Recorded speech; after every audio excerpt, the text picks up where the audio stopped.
ఆంధ్రప్రదేశ్ రాజకీయాలను పోలీస్ వ్యవస్థ పనితీరును ప్రభుత్వ బాధ్యతను ప్రశ్నించేలా మారిన సాయికృష్ణ లాకప్ డెత్ కేసు ఇప్పుడు దేశవ్యాప్తంగా తీవ్ర చర్చకు దారితీస్తోంది. ఒక యువకుడి అదృశ్యం, కస్టడీలో హింస ఆరోపణలు, అనంతరం జరిగిన పరిణామాలు, బాధిత కుటుంబం చేసిన ఆరోపణలు, ప్రతిపక్షాల విమర్శలు, ప్రభుత్వం తీసుకున్న చర్యలు ఇవన్నీ కలిసి ఈ కేసును అత్యంత సంచలనాత్మకంగా మార్చాయి. సాయికృష్ణ కేసు కేవలం ఒక కుటుంబానికి జరిగిన అన్యాయమా, లేక రాష్ట్రంలో పోలీసు వ్యవస్థ పనితీరుపై పెద్ద చర్చకు కారణమైన సంఘటన? బాధితులకు పూర్తి న్యాయం జరుగుతుందా? నిజాలు బయటపడతాయా? ప్రముఖ జర్నలిస్ట్ కొమ్మినేని శ్రీనివాసరావు కామెంట్ ఇప్పుడు చూద్దాం. ఎంతటి పెద్ద కేసు అయినా దాన్ని మేనేజ్ చేయడం ఒక ఆర్ట్. అలాగే ఎంత చిన్న కేసు అయినా దాన్ని పెద్దదిగా చేసి చూపించడం ఒక కళే. ఇది అందరి వల్ల సాధ్యమయ్యే పని కాదు. కానీ ఏపీ ముఖ్యమంత్రి, టీడీపీ అధినేత చంద్రబాబు నాయుడుకు ఈ విషయంలో ఉన్న నేర్పరితనం బహుశా దేశంలో ఇంకెవరికీ ఉండదేమో. దీన్ని ప్రశంసగా అయినా తీసుకోవచ్చు, లేదా విమర్శగా అయినా భావించవచ్చు. చంద్రబాబు అధికారంలో ఉన్నప్పుడల్లా పలు ఎన్కౌంటర్ ఘటనలు జరిగాయి. వాటిపై పెద్ద వివాదాలు చెలరేగాయి. అయినా వాటిలో తన ప్రభుత్వానికి ఎలాంటి ఇబ్బంది లేకుండా చేసుకోగలిగిన తెలివి ఆయనదని చెప్పాలి. అత్యంత సంచలనం సృష్టించిన గాదే సాయికృష్ణ అనే యువకుడి లాకప్ డెత్ కేసును చంద్రబాబు ఎలా హ్యాండిల్ చేశారో చూడండి. సాయికృష్ణ తల్లి గాని, ఇతర కుటుంబ సభ్యులు గాని తొలుత మాట్లాడిన దానికి, చంద్రబాబు కలిసిన తర్వాత చెప్పిన విషయాలకు ఎంత తేడా ఉందో గమనించి అంతా ఆశ్చర్యపోవాల్సి వచ్చింది. ఆ కుటుంబ సభ్యులకు ఏం న్యాయం జరిగిందో ఎవరికీ తెలియదు. కానీ వారు చంద్రబాబు, పవన్ కళ్యాణ్తో పాటు లోకేష్ కూడా ధన్యవాదాలు తెలిపిన వైనం ఆసక్తికరంగా ఉంది. వారికి నిజంగా ఏదైనా న్యాయం జరిగి ఉంటే అది ఏ రకంగా జరిగిందో చెప్పి ఉండేవారు. బహిర్గతం చేయలేదంటే భయపడ్డారేమో అన్న సందేహం వస్తుంది. లేదా వారికి ఏమైనా ఇతరత్రా సాయం అందించడానికి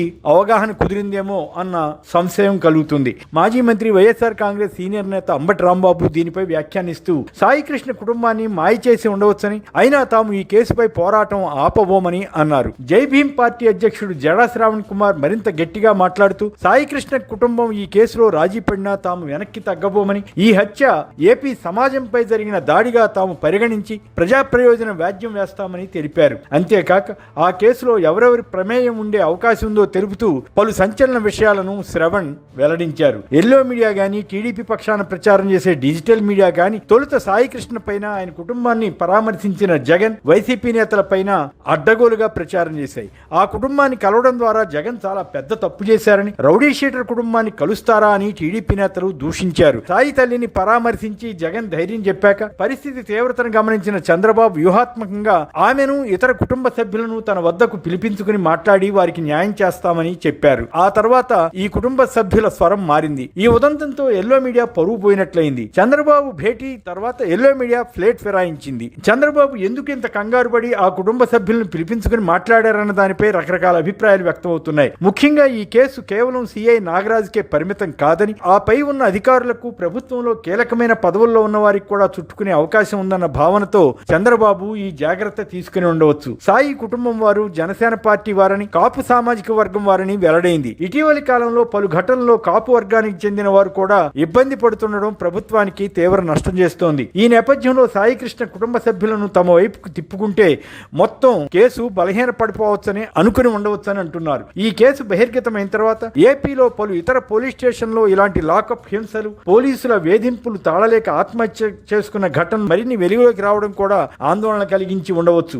కృష్ణలంక పోలీస్ స్టేషన్లో హింసను తాళలేక ఒక దళిత యువకుడు క్రాంతి కుమార్ ఆత్మహత్య చేసుకున్న కేసు కూడా ప్రజల్లోకి వెళ్ళింది. వైసీపీ నేతలు అతని కుటుంబ సభ్యులను కూడా పరామర్శించి తీవ్రమైన విమర్శలు చేశారు. తెనాలి, కౌతాళం, విజయనగరం తదితర చోట్ల కూడా మరికొన్ని వేధింపుల కేసులు మీడియాలో రిపోర్ట్ అయ్యాయి. కూటమి ప్రభుత్వం వచ్చాక లోకేష్ రెడ్ బుక్ పేరుతో జరిగిన అరాచకాలు అన్ని కావు. ప్రభుత్వం అరాచకాలు నిర్వహించడానికి ఒక శాఖను ఏర్పాటు చేసిందా అన్నట్లుగా పరిస్థితి ఏర్పడింది. సుమారు 50 రోజుల పాటు సాయికృష్ణ కేసును ప్రభుత్వం పట్టించుకోలేదు. పోలీస్ అధికారుల చుట్టూ సాయికృష్ణ తల్లి విజయలక్ష్మి ఎన్ని రోజులు తిరిగినా ఫలితం దక్కలేదు. చివరికి వైసీపీ సీనియర్ నేత, మాజీ మంత్రి అంబటి రాంబాబు ఈ కేసులో అనేక విషయాలను వెలుగులోకి తీసుకురావడంతో కలకలం ఏర్పడింది. ఆ తర్వాత విజయలక్ష్మి తన బిడ్డను పోలీసులు చంపేశారని కనీసం బూడిదైనా ఇవ్వండి అని వాపోయిన కథనం సాక్షి మీడియాలో వచ్చినప్పుడు హృదయం ఉన్న ప్రతి వ్యక్తికి ఆవేదన కలిగించింది. హింసించి చంపేయడమే కాకుండా ఆ యువకుణ్ణి కాల్చి బూడిద చేయటం ఏమిటా అని అందరూ మాట్లాడుకున్నారు. మాజీ ముఖ్యమంత్రి వైఎస్ఆర్ కాంగ్రెస్ అధినేత జగన్ రాజకీయాలకు అతీతంగా కులాలతో సంబంధం లేకుండా సాయికృష్ణ కుటుంబాన్ని పరామర్శించి ప్రభుత్వంపై తీవ్ర విమర్శలు చేయడం, ఆ కుటుంబానికి అండగా ఉంటామని ప్రకటించడంతో ఒక్కసారిగా చంద్రబాబు ప్రభుత్వం ఉలిక్కిపడింది. తదుపరి అర్ధరాత్రి వేళ కేసు నమోదు చేశారు. ఈ ఘటన జరిగిన Krishnalanka police station circle inspector నాగరాజును ప్రభుత్వం సస్పెండ్ చేసింది. ఆ తర్వాత ఒక పోలీస్ అధికారికి దర్యాప్తు బాధ్యత అప్పగించిన తదుపరి ఒక సిట్ ని ఏర్పాటు చేయడం విశేషం. మరోవైపు విజయవాడ తూర్పు నియోజకవర్గ జనసేన ఇన్ఛార్జి అమ్మిశెట్టి వాసు బాధిత కుటుంబంతో రాయబారాలు చేసి కొంత డబ్బు ఆఫర్ చేశారన్న ఆరోపణ వచ్చింది. ఈ కేసులో ప్రభుత్వం వైపు నుంచి తప్పు జరిగిందన్న అనుమానం బలపడింది. ఈ సంగతిని సాయి మేనమామే తెలిపారు. జనసేన నేతలకు ఈ ఘోరం గురించి చెప్పినా పట్టించుకోలేదని, అందువల్లే తాము అంబటి రాంబాబుకు వివరాలు అందించామని ఆయన వెల్లడించారు. వరంగల్లో ఒక బాలుడిని పరామర్శించడానికి వెళ్లిన జనసేన అధినేత పవన్ కళ్యాణ్ విజయవాడలో ఈ కుటుంబాన్ని పరామర్శించకపోవడం కూడా విమర్శలకు దారితీసింది. ఆ తర్వాత జనసేన బృందం ఒకటి వెళ్లడం విశేషం. చంద్రబాబు ఒక సమావేశం ఏర్పాటు చేసి పవన్ కళ్యాణ్ డీజీపీలతో దీని గురించి చర్చించారని వార్తలు వచ్చాయి. ఆ తర్వాత సర్కిల్ ఇన్స్పెక్టర్ను ప్రభుత్వం సస్పెండ్ చేసింది. కేవలం ఒక సిఐ మాత్రమే ఇలాంటివి చేయలేరని, ఉన్నతాధికారుల ప్రమేయం కూడా ఖచ్చితంగా ఉంటుందని జడశ్రావణ్ ఆరోపించారు.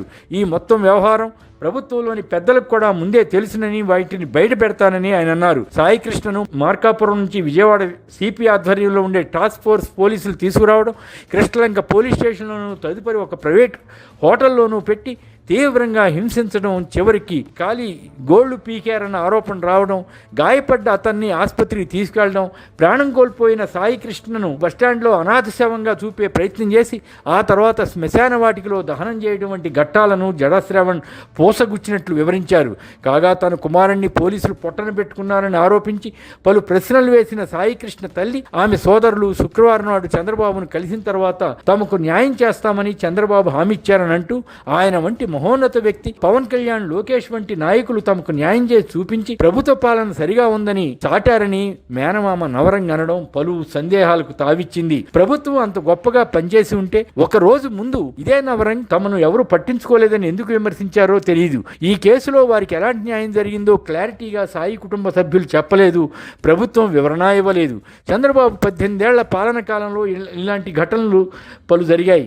నక్సలైట్ల ఉద్యమ ప్రభావం అధికంగా ఉన్న రోజుల్లో కొన్ని ఎన్కౌంటర్లు జరిగాయి. గత టర్మ్లో తిరుమలలో తమిళనాడుకు చెందిన ఎర్రచందనం కూలీలు 20 మంది ఎదురుకాల్పుల్లో మరణించారు. పుష్కరాల్లో తొక్కిసలాట్లో 29 మంది మరణించిన విషయంలో సీసీటీవీ ఫుటేజీ మిస్ అవడం మిస్టరీ అని అప్పట్లో విపక్షాలు విమర్శించాయి. గతంలో కోడెల శివప్రసాద్ ఆసుపత్రిలో బాంబులు పేలి 4 మరణించినప్పుడు సిబిఐ విచారణ జరగకుండా చూసుకోగలిగారు. చింతమనేని ప్రభాకర్ తో సహా పలువురు టీడీపీ, జనసేన ఎమ్మెల్యేలపై అనేక ఆరోపణలు వచ్చినా పోలీసులు నిశ్చేష్టులే ఉంటున్నారన్న విమర్శ ఉంది. పలు కేసుల్లో రాజీలు కూడా ప్రభుత్వ పెద్దలే చేస్తున్నారన్న అభియోగము ఉంది. బలహీన వర్గాల వారిపైన, ప్రత్యర్థి పార్టీ వారిపైన మాత్రం పోలీసులు రెచ్చిపోతున్నారు. ఈ టర్మ్ లో ఎన్ని వందల మందిని రెడ్ బుక్ పేరుతో వేధించారో లెక్కలేదు. తెనాలిలో 3 యువకులను నడి రోడ్లో కూర్చోబెట్టి అరికాళ్లపై దారుణంగా పోలీసులు కొట్టడం మొదలు పలు కేసుల్లో తీవ్రంగా హింసించడం, చిన్న చిన్న కేసుల్లో సైతం వైసీపీ వారైతే నడి రోడ్డుపై నడిపించి అవమానించడం, అదే టీడీపీ వారు ఎన్ని దౌర్జన్యాలు చేసినా నామమాత్రంగా కేసులు పెట్టడం వంటివి చేస్తున్నారు. అంబటి రాంబాబు, జోగి రమేష్, నల్లపరెడ్డి ప్రసన్న కుమార్ రెడ్డి వంటి